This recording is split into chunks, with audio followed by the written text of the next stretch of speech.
So today I want to do an update of my Fire Minion Necromancer build, and I'm currently level 88, so still not level 100, but this is going to be a more endgame version of this build, where a lot more pieces of this build are actually put together, so you can get a much better idea of how this is going to play at, say, level 100 when you're trying to push higher and higher corruption. Now, my original idea for this build was get as many minions as I possibly could, turn them all to fire, and then just try to scale all of their damage and survivability as much as possible. But there's been a few changes to this build where it's still in a similar vein to that, and we have a few less summons, but I do think the build's overall going to be a bit stronger with some of these changes. And starting off, we have our skills. We're going to be using all the same 5 skills: Summon Skeleton, Summon Bone Golem, Summon Skeletal Mage, Summon Wraith, and Dreadshade to buff all of our other summons. And first off, we have Summon Skeleton, which is the first thing you're going to be getting. You're going to start by going into Unholy Rage to get Fire Arrows, so now we can have our archers start being scaled from fire damage, then multi-shot, so fire arrows will now do a big spread. This is actually one of our big AoE abilities. And then past that, you're going to go up into Love Guardian and up into Mightier Than the Sword, so we remove all warriors from Summon Skeletons, so all of our Summon Skeletons are always going to be archers, so they're always going to be fire archers. Then the next part you're going to level up is just get as many more summons as you can possibly get for skeletons. So Marrow Walkers gives more skeletons, Hollow Walkers gives more skeletons, and then up here at Grave Walkers we get even more skeletons. I can currently have 9 up, and as we get some more uniques, we'll actually be able to even have more than 9 skeletal archers at a time. And then finally, you're just going to put 5 points into Necrotic Conviction, massively increasing the archer's damage. Then the final points we're going to put into Sweeping Strikes for just some massively increased damage overall for our skeletons. And then we're going to have our Bone Golem, where the first thing you're going to do is go up and get Pyre Golem. So now our Golem is turned into a fire version and now has an Inferno Aura, which deals fire damage in a radius. We're going to be putting 4 points into World Pyre, so now its fire AoE has a much larger area, which is primarily why we want this, but also does better damage over time, so we get some big AoE damage from our Pyre Golem. And this is actually one of the spots where I've changed up some points. So I was running Twin Golems, so you could have 2 smaller golems that have less stats, but you have 2 of them. Currently not using this because we had to put 4 points into Amalgam of Rogues, and then the 5th point into Twin Golems. So instead of using the 5 points to get up and get a second golem that has less stats, instead we're going down, we're putting another point into Amalgam of Sentinels, so we can get 5 points into Bladed Fists, which just gives it 50% increased multiplicative melee damage. So now our one big golem is going to be doing a lot more melee damage and generally a lot more damage overall. So even though we're going to have less summons overall, I do think just having the one big golem with a lot more melee damage is going to end up dealing a lot more damage than the 2 were before. And then for the final 4 points, you go into Tower of Bones, so your golem has a lot more threat generation. It's also bigger. Now, the size actually does help when you only have 1 golem because it can block a lot of attacks, and with the size and threat generation, it actually aggroes a lot more enemies, so you're not taking as many hits. And then we're going into Summon Skeletal Mage. The first thing you're going to be doing is going down and getting Pyromancers, which allows you to summon Pyromancers, which are just fire versions of the mages, so now they can scale off of fire damage. You're going to also go down and get Inferno, which your Pyromancers now have more health, but it removes mages from being able to be summoned with this skill, so now every mage you summon is going to be a Pyromancer. And then after that, you're going to go up and you're going to get Grave Passage. Now what this does is it gives this ability a cooldown, but it also means wherever you summon your mage, you teleport to it. And this teleport is really good. You can actually teleport across a lot of very big gaps. You can get quite a lot of range and basically teleport up and down or across any big gap that you want. So this is a very good movement skill. It just adds a little bit of cooldown, which really doesn't matter because your mages are usually going to be up and they're pretty tanky anyway. And then you're also going to go down and get Order of Death, so you could summon another skeletal mage. And I have changed up a little bit of points, putting more points into Stellar Mortis, which gives base crit chance for your mages, because I've been going a bit more into crit chance and crit multiplier for my minions. And once we get better gear, we'll also get additional points into Skeletal Mage from one of the uniques I'm trying to get, and that should give 3 additional points, which will allow us to max this out, so our mages will have a lot more base crit chance. And you're also going to want to make sure to put 4 points into Splitter Dominion, which means your mages now have extra projectiles and a bigger area of effect. This is primarily so mages just have some AoE, because it'll do a spray of firewalls instead of just shooting the one. And then we have a Summon Wraiths, which is a more temporary minion, but these can do a lot of damage. So the first thing you're going to be doing is you're going to be going over and getting Flame Wraith, which now gives a 22% chance to summon a Flame Wraith instead of a normal Wraith. This also increases their damage. Now, 22% is pretty low by itself, but once you start to get more idols, you'll start to get some of these adorned idols that also increase the chance to summon a Flame Wraith. And I don't have the best rolls on these idols, but 31% chance on this idol and 46% chance on this one. I think these go up to 50%. So depending on if you can get some really good versions of these idols, you may even be able to remove and change up some points in your skill tree. But I have a little under 100% chance to summon a Flame Wraith anytime I summon Wraith. And that's pretty much what you want. You want like 90 to 100% is generally going to be fine. If you can get 100%, that's obviously going to be better. And Flame Wraiths are ranged versions of Wraiths that are obviously going to be fire. So you scale them with fire like all of our other minions, massively increasing the damage. And because they're ranged minions, they're going to be sitting with your mages and your skeletons. And when we mix that in with Dreadshade, which is a big AoE buff for all of them, all of your Wraiths are now going to be able to stay in that buff the whole time as well. Then after that, we're going to go down, we're going to get increased critical strike chance. Then we're going to get increased crit multiplier. Then we're going to put some points so our Wraiths health decay more slowly. We put 1 point in the Wraith feast so any crits can heal our Wraiths just to be able to have our Wraiths stay alive quite a bit longer. Then finally, we're going to go up. We're going to get Covenant of Souls, which you can control more Wraiths at once. And because this is a primary thing we're using mana on, you can usually have 6 Wraiths up at all times, especially if you're on like a boss fight. You'll be able to have your max Wraiths up most of the time, and that's what you want. You want to have 8 Flame Wraiths up at all times. That's going to be doing a massive amount of damage. Then finally, we're going over to Dreadshade. Now this is just an AoE buff that makes our minions deal more damage. Now one of the downsides of this is that we can't turn it into additional fire damage, which would obviously give us a lot more scaling, but Dreadshade actually gives a ridiculous amount of damage to all your minions. And how you're going to use it is you're going to generally want to put it on a skeleton. And the reason you want this is because if that minion dies, your shade's obviously gone. So you don't want it on Wraiths where they're going to constantly die, and you don't want it on mages because we're using our skeletal mage ability to teleport, so it's constantly replacing our mages. So if you have a Dreadshade on a mage, then you teleport and it replaces that mage, your Dreadshade's gone. So you always want it on someone's skeleton, and then all of your skeletons, your mages, and your Wraiths will all be grouped up, all getting the buff from Dreadshade. And starting off with Dreadshade, you want to go down Skeletal Presence, so it's a bigger area, so all of your range are within it easily. We want Lone Watcher, so now it doesn't drain the health of the minion that Dreadshade is on. It now just makes them take increased damage, but this also means Dreadshade is much longer duration, but you can only have 1 up, which is really all we need. Then we're going to go down, we're going to get Dying Coven, so all of our minions get increased cast speed or attack speed. Then Grim Fate, and this is one of the big ones. This gives a bigger area, but it gives massively increased damage, 60%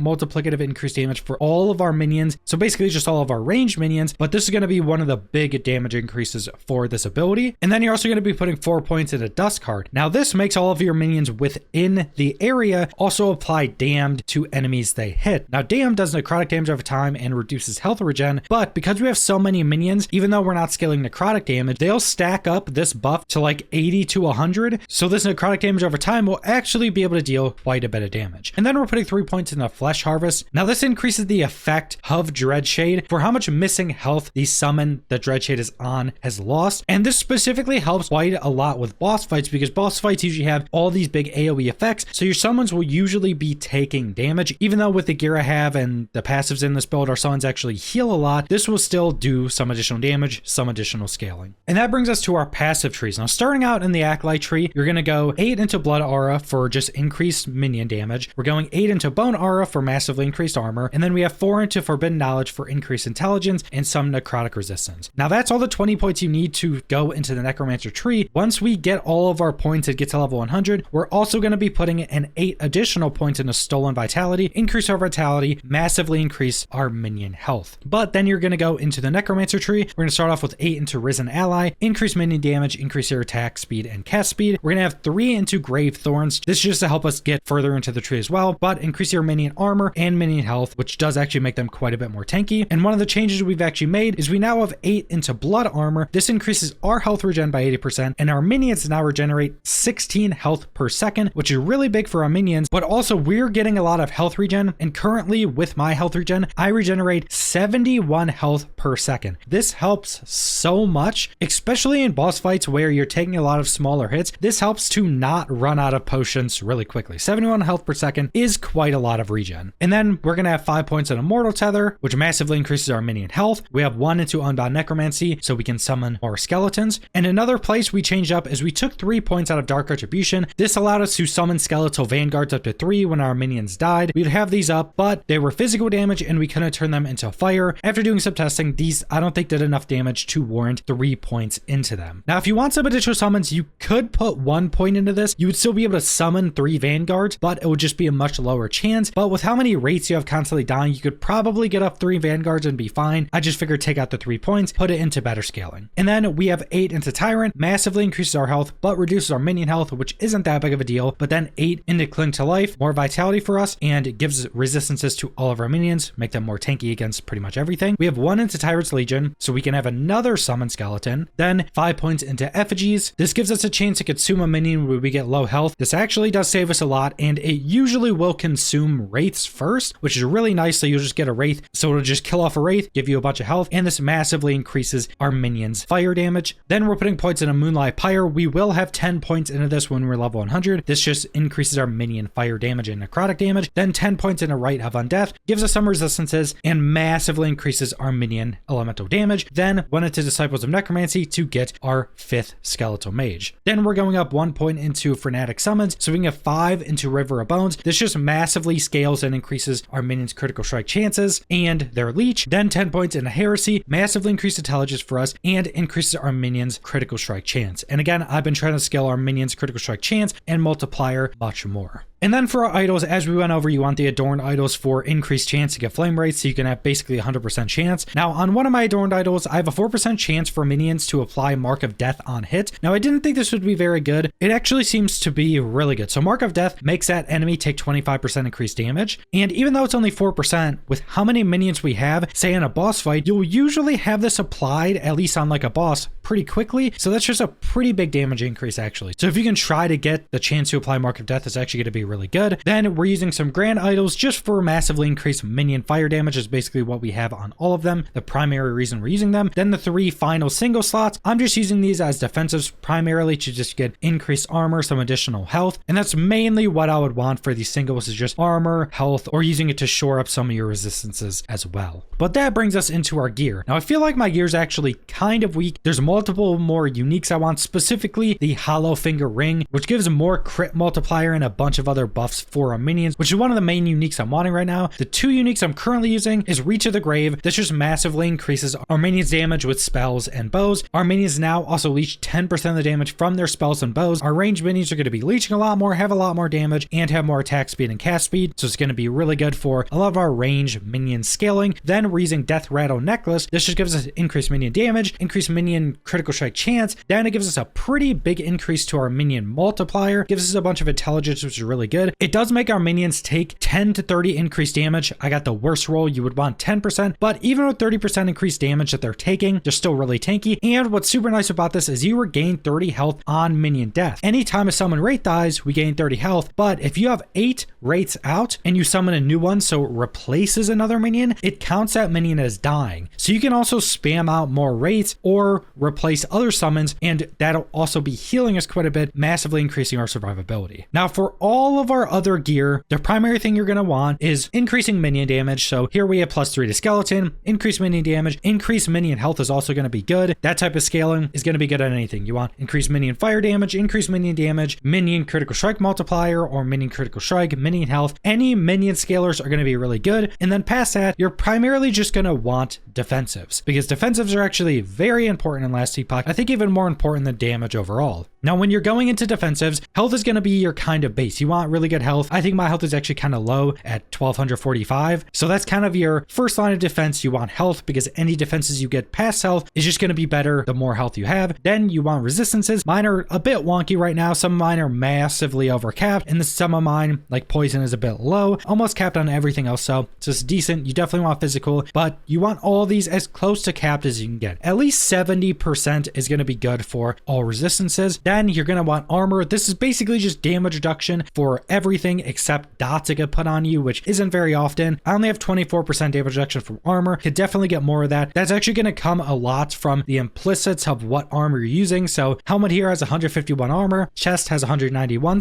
Getting stuff like this is going to massively increase your armor, and armor is actually really strong for defensives right now. And then you're going to want endurance. My endurance is kind of wonky as well. I only have 37%, but I've close to 400 threshold, so still pretty decent. And then past that, you're going to want critical strike avoidance. You want to get 100% critical strike avoidance, meaning you're basically not going to get crit. If you get crit, it won't actually do more damage. And that's the primary defenses you want to be going. Health, resistances, endurance, crit strike avoidance, and then stacking armor up as much as you possibly can. And that's pretty much going to be the entirety of the build. And I think when I get up to level 100 and I start to get some of the more uniques, I'm going to do another update video as well. Like I mentioned, quite a lot of uniques you can actually use with this build. It's actually super flexible like that. I think there's a unique for basically every slot that you could use in this build. So I do want to definitely get a lot of those uniques, test them out, and see what's going to be best for this build. But that's pretty much all I want to go over. So thanks for watching.